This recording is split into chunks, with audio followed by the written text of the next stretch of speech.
On voit bien que la confusion va jusque sur le terrain aujourd'hui, puisque les ONG ne sont plus présentes. Alain Boinet nous disait que certaines cherchent à revenir, donc il y a tout un accommodement de terrain au service du bénéficiaire qui est en train de se mettre en place, mais un peu dans la confusion aussi, toujours.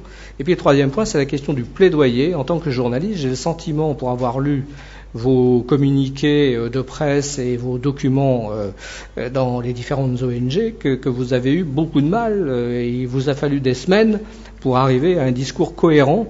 Et encore, je ne suis pas sûr qu'il soit complètement cohérent aujourd'hui sur justement ce qui peut être d'un côté pour les humanitaires le fait de témoigner, le fait d'aller en direction du droit international, et de l'autre côté le fait d'avoir effectivement des missions sur le terrain et de continuer à les faire. Donc je me retourne naturellement vers Françoise Boucher-Saulnier qui a beaucoup travaillé ces questions-là, qu'elle nous rappelle peut-être justement ces limites du témoignage, le poids du terrain et ensuite la question du plaidoyer lié à tout cela. Alors je vais peut-être le prendre dans l'autre sens, parce que la question du plaidoyer, je pense effectivement, vu de l'extérieur, il a fallu beaucoup de temps, enfin on n'a pas entendu les 13 ONG expulsées, on les a quasiment pas entendues pendant 6 semaines. Voilà, c'est juste, alors là je fais une petite parenthèse, c'est que pendant ces 6 semaines, ces ONG étaient loin de maîtriser leur propre sécurité et leur propre avenir. Elles avaient du personnel sur le terrain. Elles ont vécu sous la terreur pendant 6 semaines. Et sous la terreur pendant 6 semaines, si ça intéresse des gens, effectivement, il y a beaucoup de travail d'enquête à faire, mais cette terreur administrative et judiciaire a été réelle pour un certain nombre d'ONG qui étaient menacées de poursuites pénales, directement, si elles ne partaient pas vite, mais elles ne pouvaient pas partir tant qu'elles n'avaient pas réglé administrativement et financièrement des factures assez conséquentes dont elles voulaient quand même s'acquitter dans des formes légales.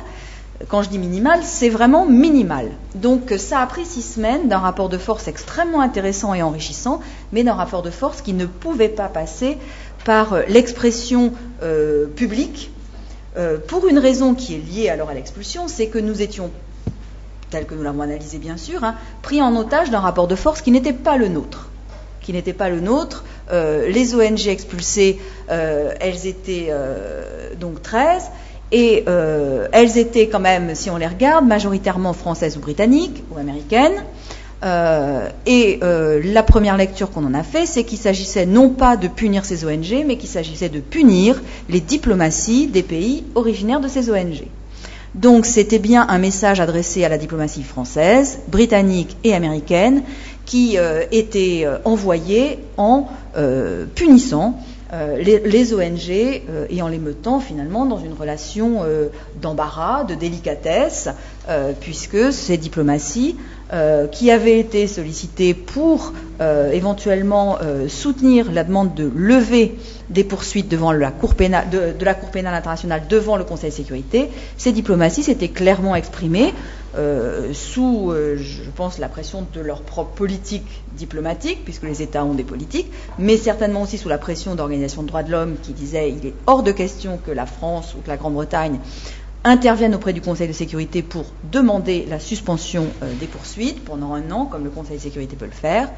Et donc, on a eu, nous, le sentiment d'être pris pour cible pour faire passer des messages et pour embarrasser très fortement les diplomaties occidentales qui avaient soutenu ce mandat d'arrêt. Donc là, c'est du billard à 3 bandes, c'est particulièrement inconfortable. Et si nous, on prenait la parole directement, c'est-à-dire qu'en fait, on entérinait le fait que nous étions des messagers de nos propres gouvernements.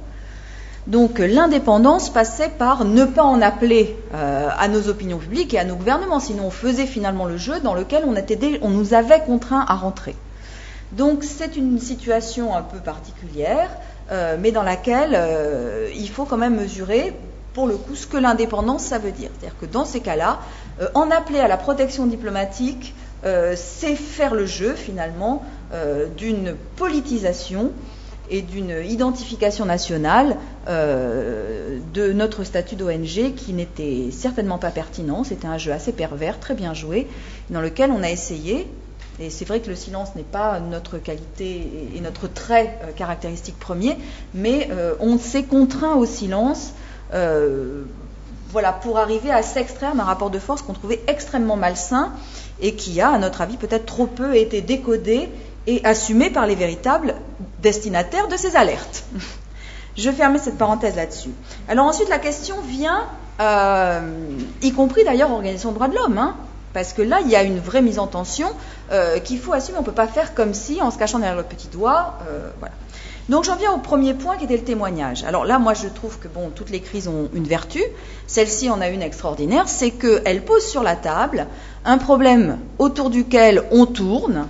Je parle des ONG depuis longtemps, en se disant si on peut retarder le moment de prendre position clairement, eh ben c'est toujours ça de gagner.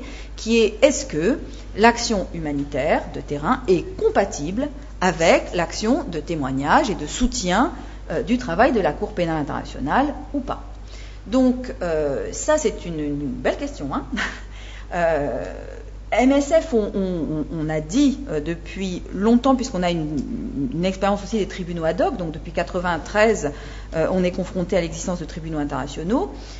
On a revendiqué notre mission entre guillemets historique de témoignage et on a refusé l'obligation de témoignage judiciaire. Voilà. Alors, ça peut paraître clair comme ça. Mais il faut l'expliciter un tout petit peu, c'est-à-dire qu'on distingue complètement les fonctions d'alerte de l'opinion publique ou de responsabilisation des différents acteurs quand un certain nombre de situations se produisent sur le terrain. On estime qu'on doit alerter d'abord les premiers responsables pour qu'ils prennent des mesures et qu'ensuite on alerte leurs supérieurs jusqu'en montant autant qu'on peut pour que se mettent en place des contre-mesures de responsabilisation qui ne puissent pas esquiver sur la pente, mais on n'était pas au courant, on ne savait pas. Donc on rend public un certain nombre de choses, alors public, très public ou un peu privé, mais pour mettre un certain nombre d'acteurs devant la responsabilité. Mais cette politique de témoignage, c'est-à-dire d'aider ceux qui peut-être ne sont pas au courant qu'il se passe des choses chez eux à prendre leurs responsabilités, elle se distingue d'un engagement de témoignage judiciaire, parce que le témoignage judiciaire nous placerait, non pas dans une position de tiers, nous placerait en situation de dépendance vis-à-vis des accusés, des victimes, des institutions judiciaires internationales et des institutions judiciaires nationales. C'est-à-dire que si on ne revendique pas une marge de manœuvre, on se trouve dans l'obligation de coopérer non seulement avec les tribunaux internationaux, mais surtout et aussi avec les tribunaux nationaux. La Cour pénale internationale, tout le monde le sait mais l'oublie souvent, elle travaille en complément des tribunaux nationaux. Donc on ne peut pas dire, moi je joue mon joker CPI, mais là, la Cour spéciale militaire soudanaise, non, c'est sale, j'y vais pas.